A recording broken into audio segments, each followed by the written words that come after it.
Pa jijini Nairobi tufululize hadi wizara maji hapa nchini. Hebu tuvuke huko alafu tusikie kuna nini.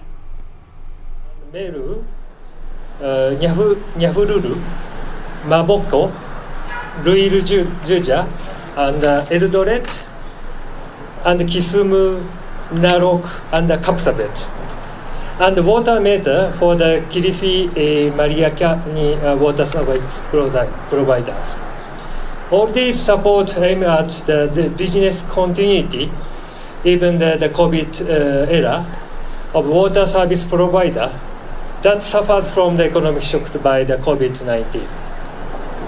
Ladies and gentlemen, JICA is committed to join active coalition to help reshape water systems that have been weakened by the COVID-19 pandemic. In extending our collaboration, JICA has been working with the Ministry of Water, Sanitation and Irrigation, as well as the Water Service Regulatory Board, which is WASREP, Kenya Water Institute, which is KEWI, and the Water Service Provider Association, which is the WASPA, and the water service providers, a lot of the water service providers. In order to reduce the non-revenue water by providing technical and managerial advice and equipment to reduce the physical and the commercial water losses. Typical example of the physical water loss is maybe the water leakage underground, and the commercial loss is somehow like the water service provider provide the water to the people, but the WSP cannot identify the customer, or even the customer will not pay the water tariff. So that's kikao na wahusika maafisa kutoka Wizara ya Maji kuzungumzia jinsi ya kuhifadhi maji hapa nchini, hasa wakati ambapo maji ni muhimu kuhusisha na kujinawisha kuhusiana na maambukizi ya COVID-19. Tukirejea hapa studioni, tuelekee katika kaunti ya Kiambu ambapo polisi katika kaunti ya Kiambu wamenasa zaidi ya simu 30 tofauti za rununu na kuwakamata watu 12 ambao wamekuwa wakitumia pikipiki na visu kuwaibia watu. Inaaminika kwamba washukiwa kutoka Githongoro, Murera huko na huwaibia watu katika eneo la Kiambu wakijifanya kuwa wahudumu wa bodaboda.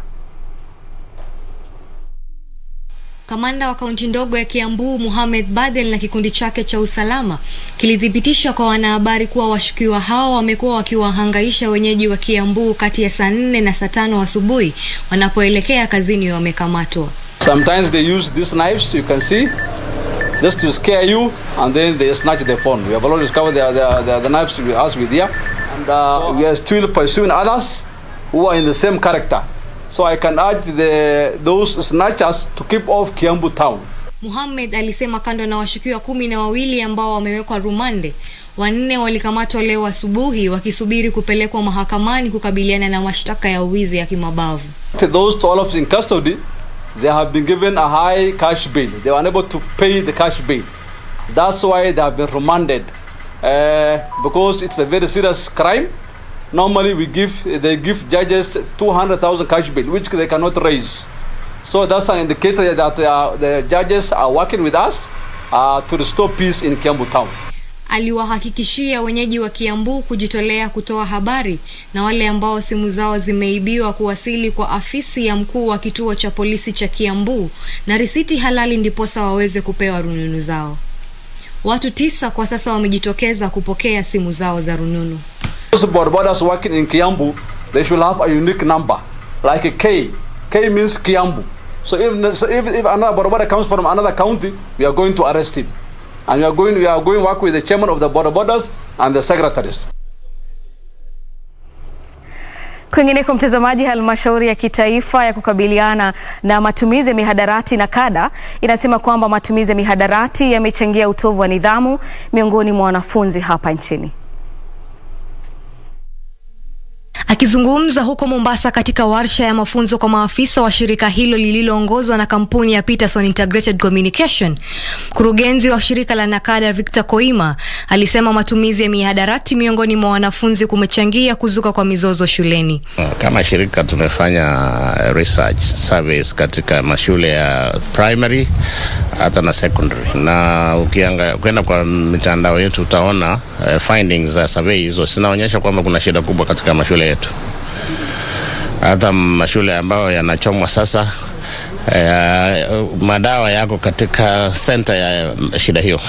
Alisema shirika hilo linanuia kuanzisha kampeni ya uhamasisho utakaowahusisha wazazi, walimu na wanafunzi ili kuwafahamisha kuhusu madhara ya matumizi ya mihadarati na pia kuwahimiza walimu na wazazi kuwashauri wanafunzi. So parents must take their responsibility, and the teachers and the school administration wawe katika mstari wa mbele katika kujangia harakati hii ya kuzuia ulevi na utumiaji mbaya wa madawa katika community yetu. Alivihimiza vyombo vya habari pamoja na mitandao ya kijamii kuhamasisha umma kuhusu madhara ya mihadarati. We are challenging media. Please be at the forefront in fighting the menace of drug abuse in the country. Kwingineko, wafanyabiashara katika kaunti ya Kajiado wamefurahishwa na hatua ya serikali ya kaunti hiyo ya kuondoa ada zote na kuwakinga kutokana na makali ya janga la COVID-19.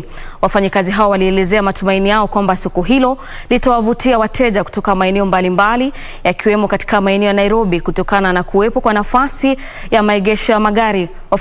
Wafanyabiashara hao, mtazamaji, ambao ni takriban 1200 katika soko hilo jipya la kisasa, wanasema kwamba katika mji wa Kiserian kuondolewa kwa ada hizo kutawasaidia kufanya biashara katika soko hilo lililojengwa na utawala wa serikali ya kaunti kwa gharama ya shilingi milioni 100.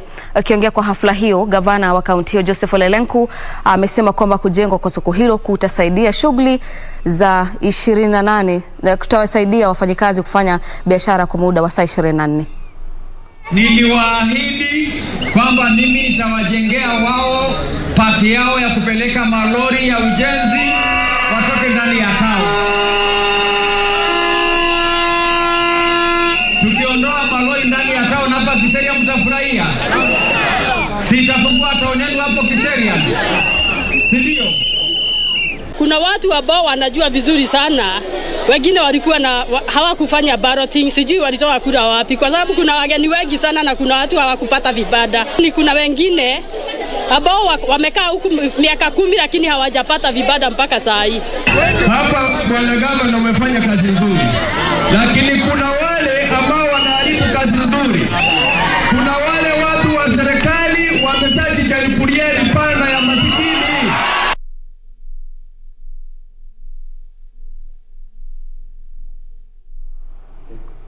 Mtazamaji, taarifa hiyo kutoka kaunti ya Kajiado inatamatisha awamu yetu ya kwanza ya taarifa za Kurunzi Mashinani. Tunapumzika kidogo, tukirejea ni kitengo cha Tamrini. Usiondoke.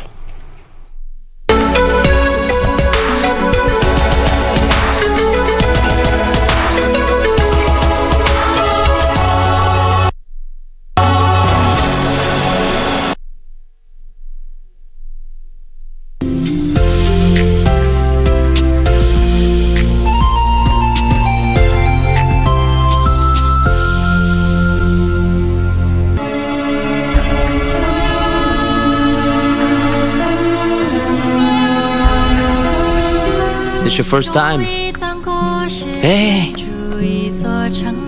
I can see what's going on. You lack experience. Why are you dressed like this? You ought to dress more like me.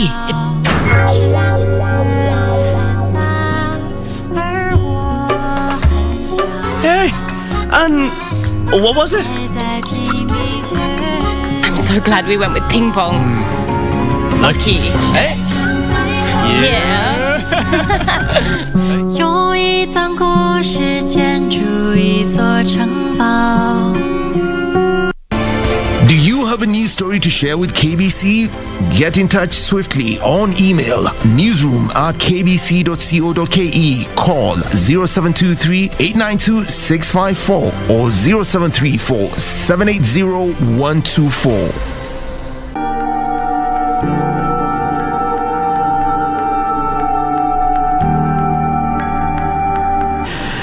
If Peter was sitting next to you right now, what would you say to him? Our plan is in motion as of tonight. No, I must fire. Are you out of your mind? You are one strong man. You are feeling okay? Amen. Where are you right now? I'm the only person who doesn't want to see your plans going south.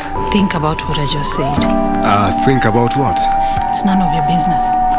Perfecto. What's perfect? It's none of your business.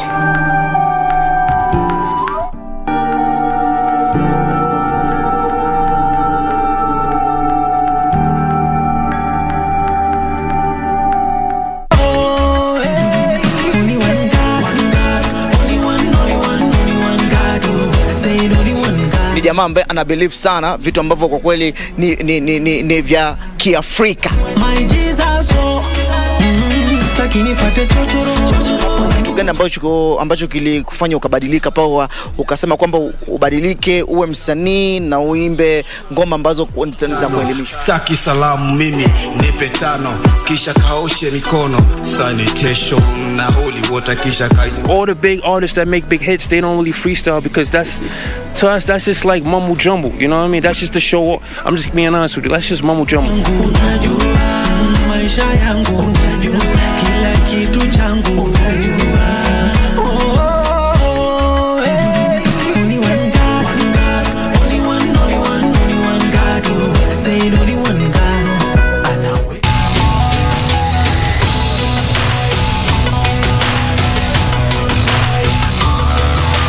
There you go, baby. Like Grandpa Stu used to do, get your hands on him, punish him, stretch him, submit him, whatever you'd have to do. The only legacy that matters now in professional wrestling is the dynasty. 2 minutes, and it's 2 minutes for Marshall to survive against two men. Oh, it's filthy Tom Lawler! It's like some kind of counter street soldier. He's got the claw! Oh, yes!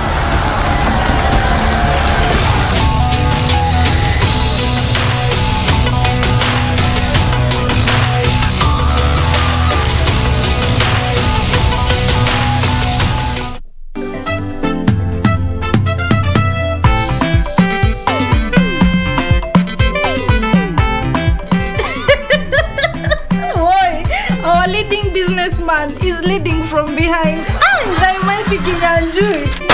Hii si haki. Kusema kweli nilipaswa kwa nimemaliza masomo siku ya leo. Na sio malize by the way, nani amekukataza? Na unasinya by the way. I, Theophilus Atito, from Kisumu City, the land of the great people, I'm vying for the topmost position of this institution. Atito, you can make me your first lady. Mr. Man, what is funny? Nothing, I just wanted to know how it feels to have a trust. Classmates, every Saturday on KBC.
Serikali ya Rais Uhuru Kenyatta imetekeleza miradi mbalimbali kwenye sekta ya afya kuhakikisha Wakenya wanapata huduma bora za afya na kwa bei nafuu. Wiki hii kwenye Project 254. The Kenya we want is one in which no Kenyan should leave the country so as to receive the medical care they require. Kila mtu amefahamu kuna linda mama na anakuja hospitalini na anasaidika hapa. Ikiwa ni operation ni bure, ikiwa atazaa mwenyewe pia ni bure. Hakuna mtu anafaa kukosa kupata huduma ya afya akienda kwa hospitali ya serikali.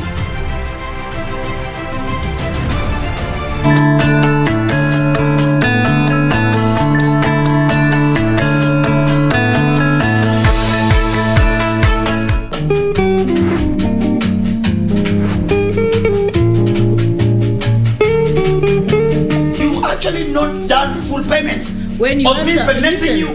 Doctor, You've only done a down payment. Can you listen? I am helping Kenyan men do their job. I have helped your men. I am saying you keep quiet. Can you keep quiet, Dr. Ofoneke? What proof do you have that I've been the impregnator? The child has not been born. The fact that you have impregnated another woman now come damp. Damp. That means you can also do the same to me. Had your sister been impregnated before? My sister's never been. No man has been able to do what I've done in this court today. 2 women are carrying my own. Call me a miracle worker.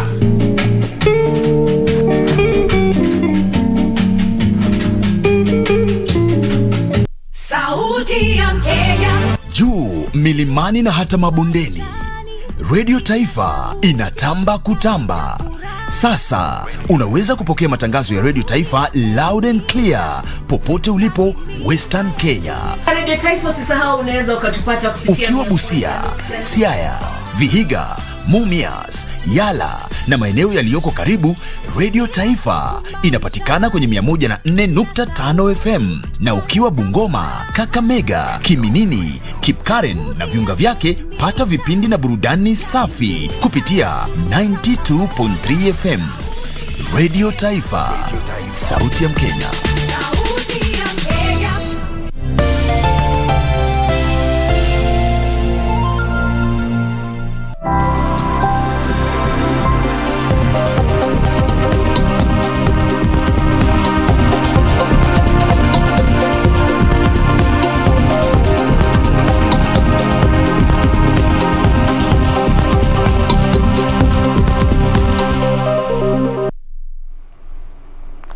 Asante sana mpenzi mtazamaji kwa kuzidi kutegea runinga Channel 1, na kwa hivi sasa unatazama kipindi ama makala sehemu yetu ya pili inafahamika kama Tamrini.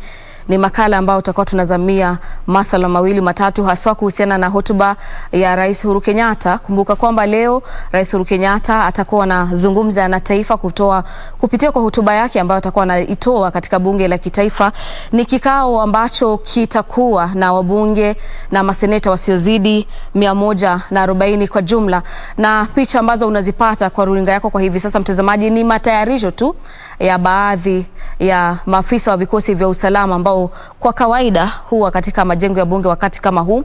Baadaye kidogo mwendo wa saa 8 Rais Uhuru Kenyatta atakapokuwa anafika katika makao ya bunge, atafululiza tu mwanzo kwa kukagua hilo gwaride ambalo limetolewa kwa sababu yake. Kisha baadaye atafanya kikao na maspika wawili wa bunge la kitaifa na bunge la seneti, Ken Lusaka. Kisha baadaye atakuwa anatoa hotuba hiyo kwa taifa.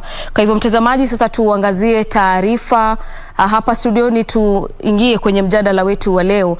Alafu taarifa kuhusiana na hotuba ya Rais Uhuru Kenyatta utakuwa unaipata moja kwa moja katika runinga Channel 1, manake mie na wenzangu tunafuatilia hotuba hiyo na tutakuwa tunakuletea mida ya saa 8:30 hivi.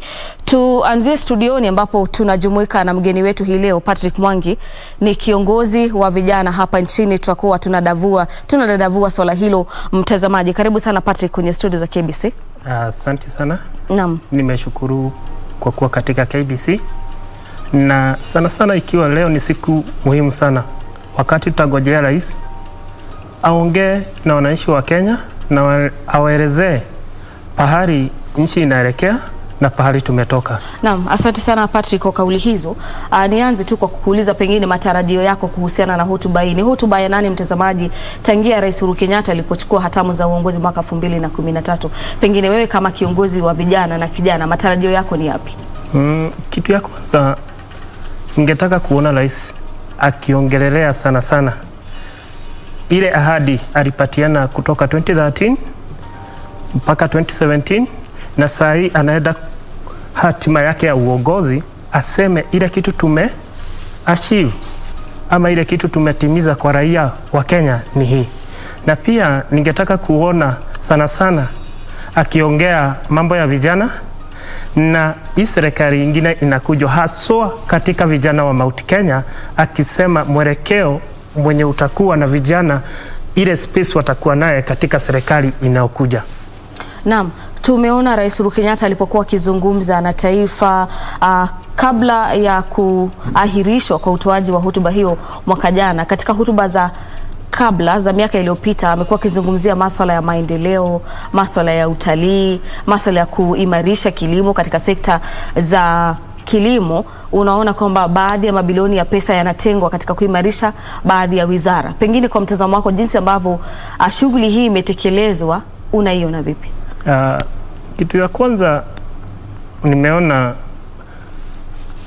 kitu 70% ya hizi ahadi rais ametimiza. Ile kitu imekuwa kikwazo kikubwa katika nchi yetu ni kitu inaitwa corruption. Corruption imekuwa na viongozi, ile pesa ikitengwa ya kufanya mradi fulani, unakuta kuna wale watu wana take advantage ya hiyo mradi na wanapora mali ya umma. Na ningetaka sana sana zile kesi ziko kotini, pia rais leo address, aseme apatiane mwelekeo ndio hao watu wahukumiwe na wache kufuja pesa za umma. Naam, swala la ufisadi tutaliangazia hapo baadaye, lakini tuangazie matarajio ama maeneo ambayo Rais Uhuru Kenyatta anatarajiwa kuzungumzia. Moja ya hapo ni sekta ya usalama hapa nchini. Umeshuhudia kwamba hivi majuzi kulikuwa na shambulizi katika taifa jirani la Uganda, na unaona kwamba Kenya kwa kiasi kikubwa imejizatiti katika kuimarisha usalama wake. Pengine kama kijana unahisi vipi kuhusiana na swala la usalama wa taifa jinsi lilivyo kwa sasa? Saa hii nataka kusema kama waziri wa security ama Bwana Matiang'i, nimeona kuna ile mikakati wamekaa chini wakaweka, especially wakati huu tunaenda wakati wa uchaguzi. Unajua machafuko mingi inakujaga wakati wa uchaguzi. Mimi kama kijana naona kuna zile step, lakini hawajafika ile kiwango tutasikia tukiwa secure kama vijana wa hii nchi. Kwa sababu ukiangalia kama juzi hapa Laikipia vita inatokea, tunaona watu wengine wanavurushwa kwa mashamba yao, tunaona watu wanaibiwa mali zao kama ng'ombe. Na ningetaka serikali ichukue jukumu, na haswa number 1 kwa wale viongozi wanaongea, viongozi ndio wanaanza kwa uchochezi wa security. Au watu wachukuliwe hatua kali ndio wasikuwa na shoshea wananchi kufanya vurugu katika nchi yetu, kukuwe na usalama wa kutosha. Na Patrick, sio mara ya kwanza swala hili linalozungumzia la viongozi, madai ya viongozi kuwachochea wananchi katika haswa maeneo ya Laikipia, Baringo, maeneo ya Samburu, maeneo ya Marsabit na hali kadhalika, pale ambapo unapata kwamba kuna utovu ama usalama kwa kiasi kikubwa umedidimia.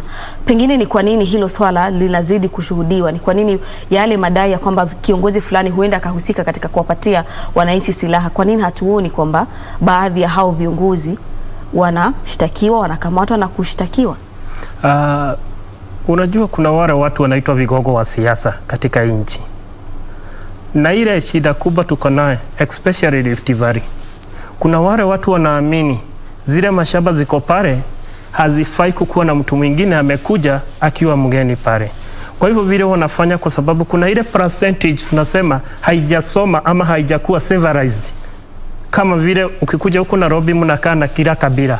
Sasa wao wanajuanga ni wao tu wanafaa wakae katika zile mashamba. Ile kitu ningesema kama hiyo vita unaona kule Rift Valley, wale watu wanaweza maliza hiyo vita ni viongozi wa huko na wazee wa huko.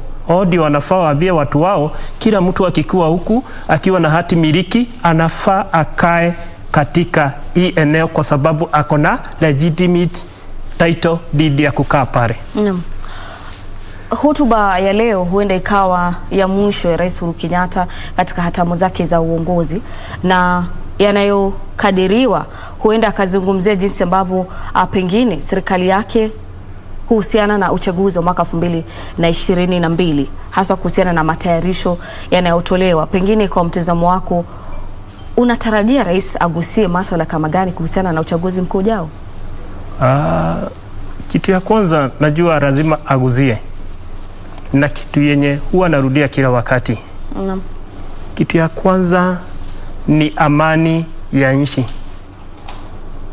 Kitu ya pili lazima aseme patiane mwelekeo, ama si lazima patiane ile mwelekeo, lakini atahimiza wananchi wakikuja kuchagua viongozi wachague viongozi wenye watawakilisha hii nchi, wenye watashuga mali ya wananchi na wenye hawatafuja mali ya wananchi na mambo ya corruption. Hivi majuzi tumeshuhudia tume ya IBC ikijiondoa kwenye kamati maalum inayoshughulikia tu matayarisho ya uchaguzi wa mwaka 2022. Wanadai kwamba kuna mwingiliano wa majukumu fulani. Pengine hatua hiyo uliichukulia vipi? Sema ukweli, tukiangalia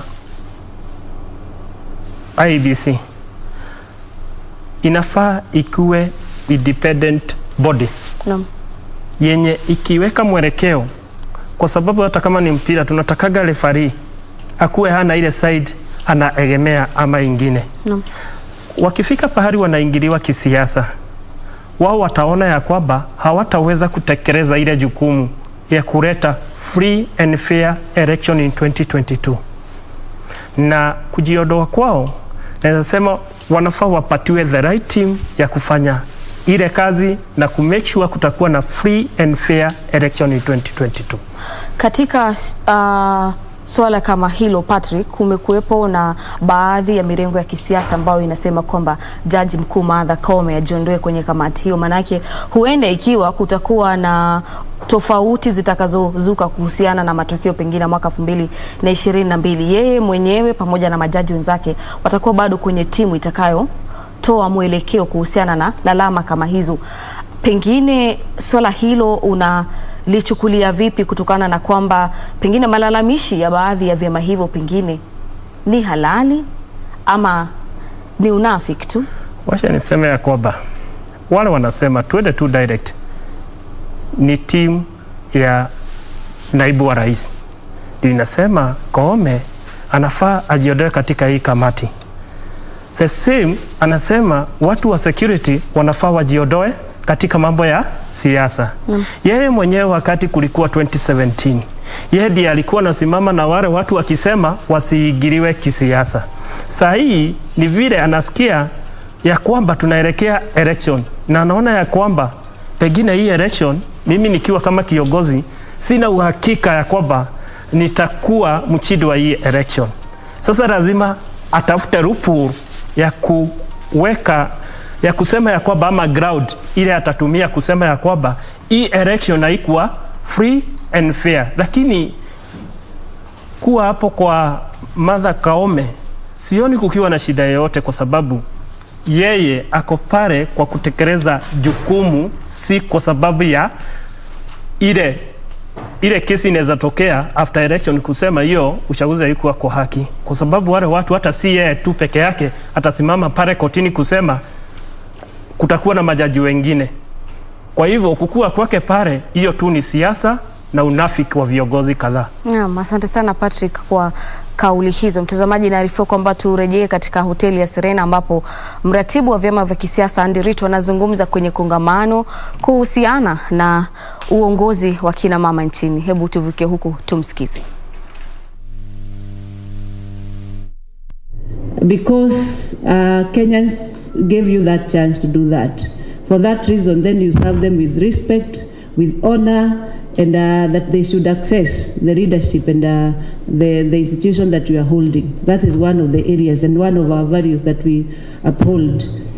Having said that, and in that interest of time, allow me to really also appreciate the women who have put themselves out here to contest for elections, because were it not for women willing to come out and contest for election, which we are encouraging, then we should not be in a position to even hold this forum, because there are women whom we must celebrate that are actually brave enough to come out and contest for election, and we want to clap for them. Allow me to ask us to clap for those women,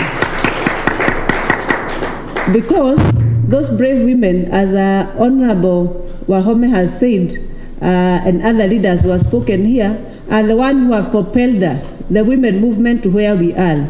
Even to talk of 23 elected women, which we hope to grow by leaps and bounds, is because these women, including Honorable Home who was speaking here, have actually wamejitolea wao wenyewe to come out and vie for positions in spite of their political environment, and we celebrate each one of them.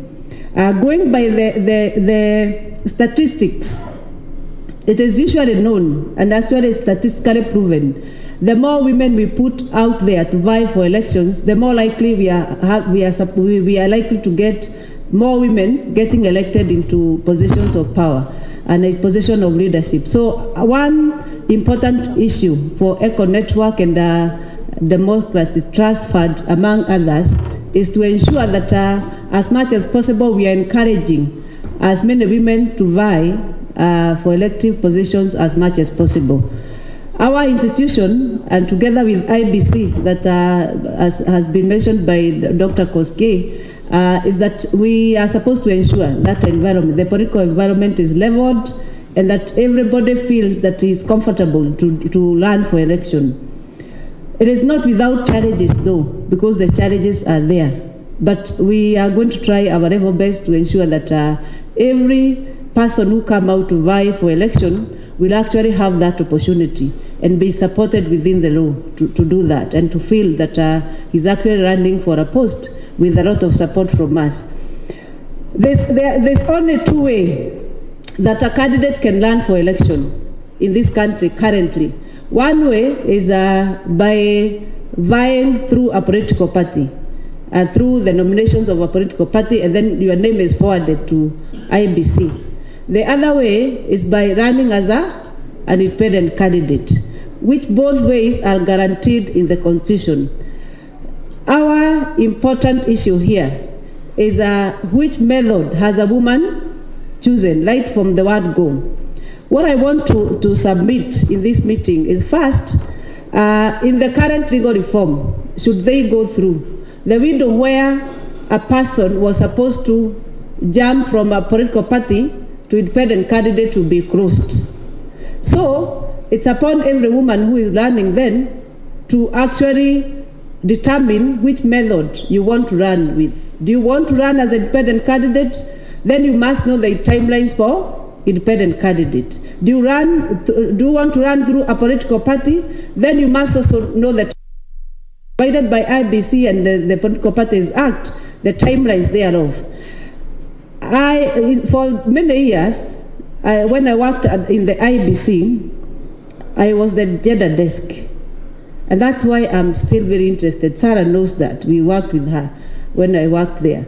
And one of the issues I noticed, and I still continue to notice, is the information gap with the women candidates. That majority of the time, you are going to see men are seeking information now and then, and they are well versed with what is happening in terms of timelines, in terms of issues around the elections. But sometimes the women candidates, because probably they are fighting with many other factors, information does not flow. So ours has been to ensure that there's information flow to the women who are vying. And we want to do that through the women leagues. Somebody mentioned here women leagues. Recently we held a meeting with the women leagues political leaders, the women leaders in women leagues of all political parties. And one of the issues was to share information and timelines, and hope that the women leagues will be working to translate that information to go down to the grassroots. The other important factor is also to go to the website of the IBC.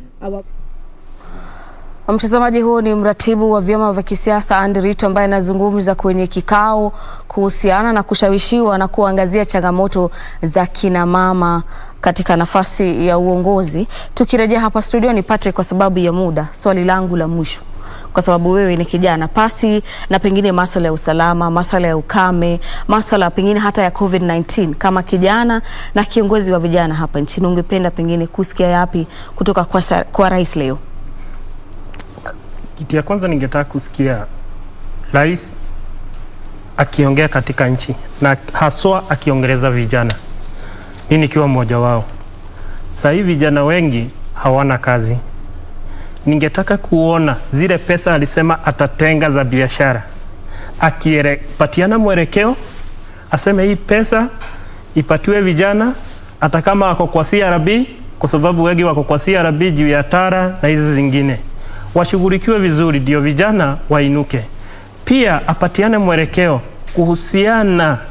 kuhusiana na ile pesa alisema kazi kwa vijana pale, ama hii kazi mtaani. Vijana haswa vijana wahusishwe katika hizo kazi na pesa ikue pale, na ndio waendelee na hiyo kazi, na ndio vijana wenyewe wajiinue kimaisha na wasimame. Ndio hii wakati wa siasa au vijana wasitumike kurusha mawe na kufuata wanasiasa. Na pia ningetaka kumwambia rais, kuna vijana wanasimama katika siasa ya 2022. Pia haswa katika Mount Kenya, ningetaka kuona akiwasupport na asimame na wao na aseme ya kwamba tunataka vijana wadogo katika uongozi, na kila mtu atafurahia kwa hiyo, na mimi nikiwa mmoja wao. Na asante sana Patrick kwa kauli hizo. Mtazamaji, huyo ni Patrick Mwangi, ni mojawapo ya viongozi wa vijana ama makundi ya vijana hapa nchini Kenya. Tunatamatisha Tamrini kufikia hapo kwa sababu ya muda. Patrick, asante sana kwa muda wako. Mimi naitwa Gladys Mungai na Lensa Udingo wamekuwa mfasiri wetu wa lugha ishara. Usindoke, manake katika kitengo cha Lunchtime News yupo Bentro. Enjoy.